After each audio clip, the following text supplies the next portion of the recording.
Eminem apologize. Let's see who made Eminem apologize. Has faced numerous attempts to cancel him, from being considered a racist for dressing up in a sombrero, to being accused of promoting violence, misogyny, and homophobia in his lyrics. It even got to the point where people began protesting about how his music was literally endangering society. However, Damn, people did not jack Eminem's music, man. They wasn't jacking him.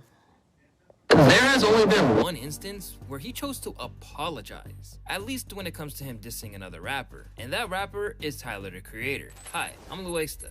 I create weekly commentary videos on things I'm into, and today we're gonna discuss an old beef between Tyler, the Creator, and Eminem. And by the end of the video, I want you guys to tell me in the comments who won the beef. A relationship that started out as friends and praised for one another, Eminem was one of them, and what I got from him was he really didn't get. He said what was on his mind, and he backed it. Suddenly turned into a series of back and forths, leading Eminem to saying a few things that he literally had to take back. I was angry when I said the shit about Tyler. So what really happened between these two rappers? And ultimately, who took home the W? It all started on November 27th, 2014, when a much more immature Tyler, the Creator, went on Twitter to voice his thoughts. I love you, Marshall. You are one of my favorite rappers, but dude, Shady XV is fucking ass. Ha ha ha ha ha. Why won't someone... Was Shady XV ass, bro? Cause I didn't hear it, bro. Cause I didn't hear the album or song. Like, I ain't hear it. Let me know if it's dirt or not. Who loves him, tell him no. Now, for those who don't know, Shady XV was a double disc compilation album that featured various artists signed to Eminem's label, Shady Records, and was released 3 days before Tyler, the Creator, tweeted this. The XV represents the label's 15th anniversary and serves as its 15th project. But the album wasn't really well received by fans and critics. It was actually one of M's most mediocre releases, and people saw it more as a quick cash grab than him actually putting effort to put out a quality project.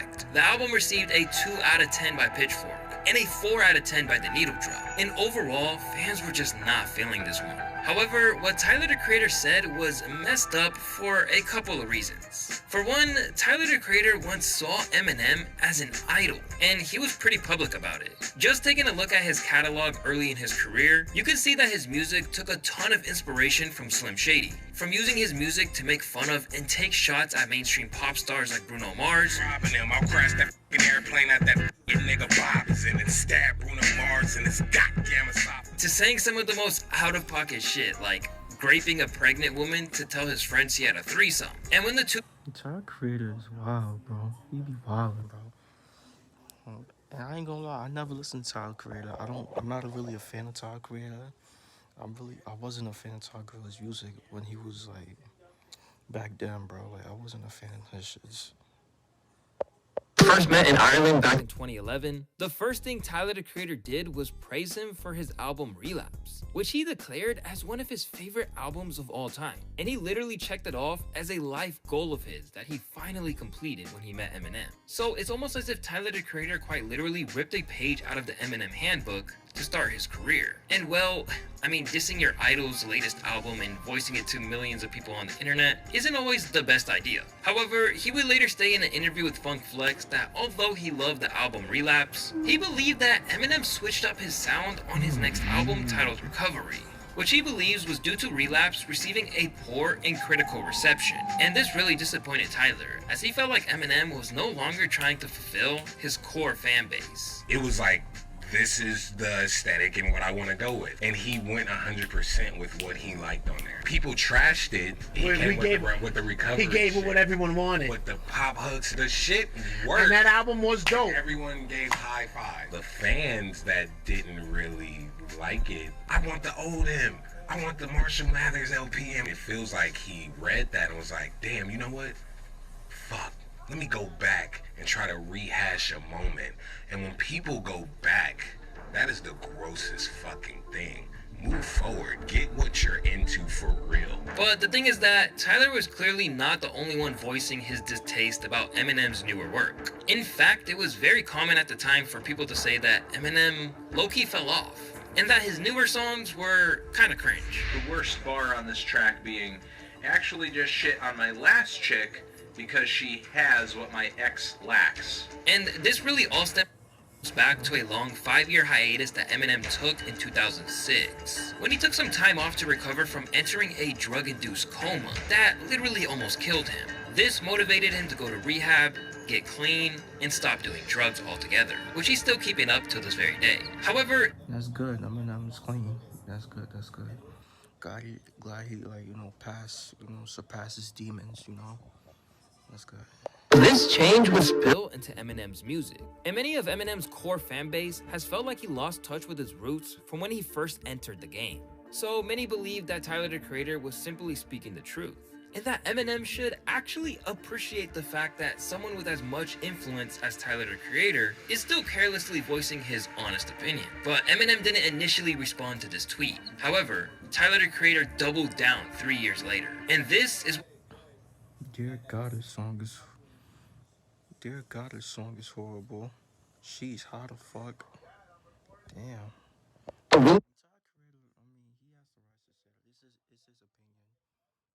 provoked a response from Eminem that he would eventually regret saying. Let me set the scene. The year is 2017, and Eminem is beginning the rollout for his new album, Revival. This album would go on to prove to be one of the lowest points in Eminem's artistry, as once again, this project would receive negative feedback for a variety of reasons. First, many fans and critics felt like the album was just too political and preachy, with Eminem taking aim at political figures such as Mike Pence and Donald Trump. And he also tried to cover social issues such as racism, gun control, and police brutality. And it's also the time Eminem officially became a meme. That's an awfully hot coffee pot. This political approach wasn't necessarily a bad idea, as Eminem had also done this previously when he was in his quote-unquote prime. But this time, it was just poorly executed, and the album was just bad. On top of this, it was criticized for its lack of raw energy and aggression that had characterized Eminem's earlier work. A lot of people felt the album was too pop-oriented, and that he was just collaborating with a bunch of pop artists such as Beyonce and Ed Sheeran,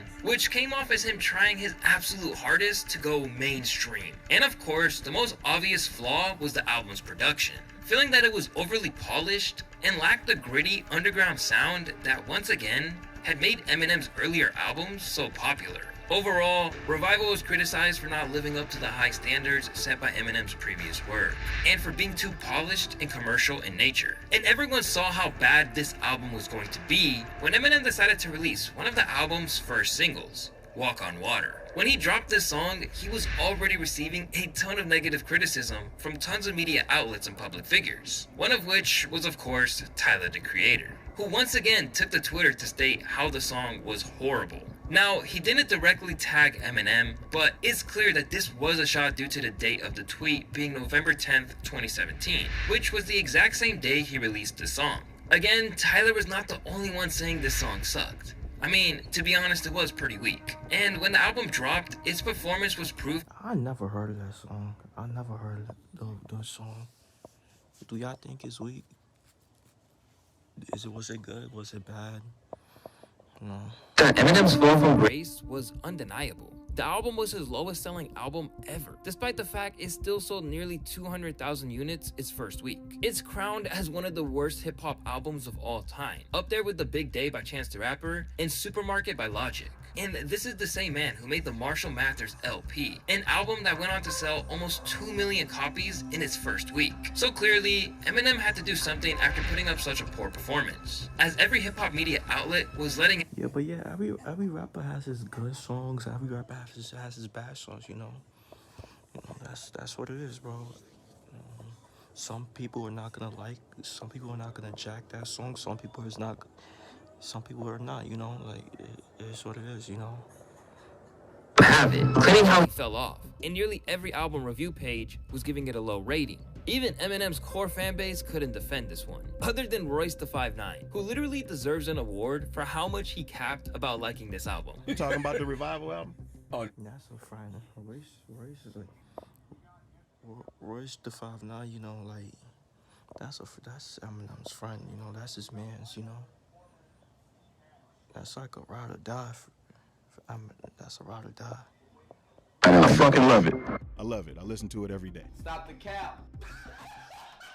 And so he did. and only 8 months later, Eminem came back with an entirely new project titled Kamikaze, where he literally made it his mission to get back at everyone who was talking shit about Revival. Kamikaze had fans. Damn, Eminem was really looking at social media and Twitter, and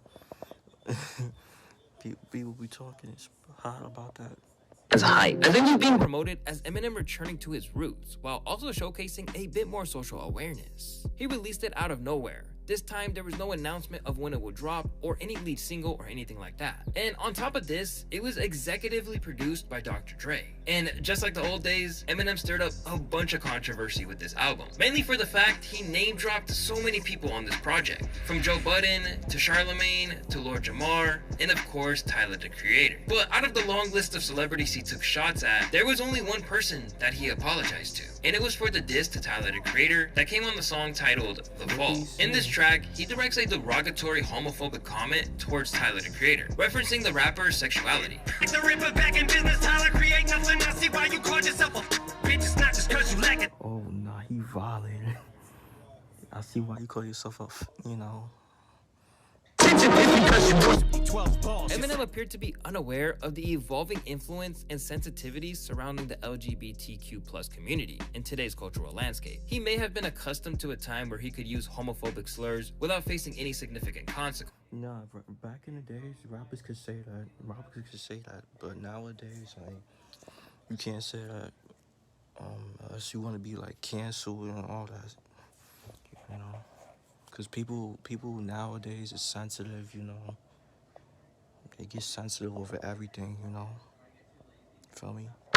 However, the LGBTQ community is stronger than ever, and rappers can literally get canceled for disrespecting them. Now, for those who don't know, Tyler, the Creator, had hinted at his queerness in his 2017 album Flower Boy, where he mentioned kissing white boys since 2004 and essentially came out of the closet on the metaphorical song Garden Shed. Although Eminem censors the F word, his intention remained evident. And after the album came out and millions of people heard him say the slur in the song, they had to update it and censor it. Tyler, the Creator, would later respond to Eminem's diss in an interview with Flex.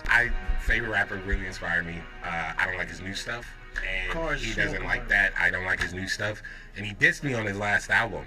And I remember hearing it. Why did he? Because I keep being vocal about shit that I don't like. Clancy's probably like, fuck, Paul Rosenberg's gonna text me or whatever. I love Paul. And Eminem would later do an interview of his own with Sway Calloway from Sway in the Morning, where he took some time to explain why he regretted saying this about Tyler, the Creator, claiming that he was just angry in the moment.